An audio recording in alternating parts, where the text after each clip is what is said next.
بسم اللہ الرحمن الرحیم۔ میرے بھائی اور بہنوں، اللہ رب العالمین کے ذکر میں بڑی شفا اور بڑا سکون ہے۔ جس بندے نے بھی اللہ کے ذکر کو بار بار کیا، آرام سے کیا، میرے اللہ نے اس کے دل کو سکون دیا، اطمینان دیا، اس کے دل کی بے چینی کو ختم کر دیا۔ آج کی اس ویڈیو میں آپ کو ایک ایسا ذکر بتایا جائے گا، اس ذکر کے پڑھنے سے اگر آپ کے دل میں بے چینی، ٹینشن یا کوئی بھی پریشانی ہوئی، انشاءاللہ ضرور ختم ہوگی۔ بس جو طریقہ آپ کو بتایا جائے گا اس طریقے سے آپ نے ضرور پڑھنا ہے۔ یہ ذکر کتنا خاص ہے کہ جناب نبی کریم صلی اللہ علیہ وآلہ وسلم کی زندگی میں بھی جب کوئی پریشانی آتی تو آپ یہی ذکر پڑھتے۔ کون سا ذکر؟ لا الہ الا اللہ، لا الہ الا اللہ۔ بس اتنا کلمہ آپ نے پڑھنا ہے۔ پڑھنا کیسے ہے؟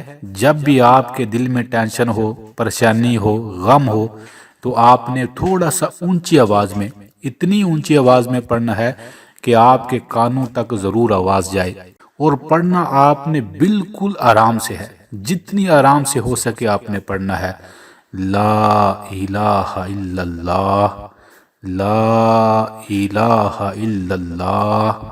کیونکہ جب کوئی بندہ اس کلمے کو پڑھتا ہے، زمین سے لے کر آسمان تک تمام پردے ہٹ جاتے ہیں، اور یہ کلمہ سیدھا اللہ کی بارگاہ میں پہنچ جاتا ہے، اور پڑھنے والے کی صدا اور فریاد بھی اللہ کی بارگاہ میں پہنچ جاتی ہے۔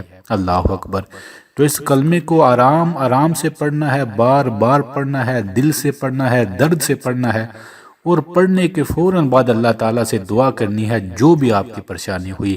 اگر آپ اس ذکر کو بار بار پڑھتے رہے، دل سے پڑھتے رہے، آپ حیران رہ جائیں گے، اللہ تعالیٰ تمام حالات کو بدل دے گا اور تمام پریشانیوں کو انشاءاللہ ختم کر دے گا، اور آپ کے دل کو سکون اور اطمینان دے گا۔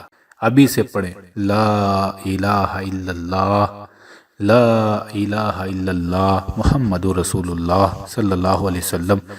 ویڈیو کو ضرور شیئر کیجیے گا، جتنے لوگ پڑھیں گے آپ کو بھی انشاءاللہ ثواب ملے گا۔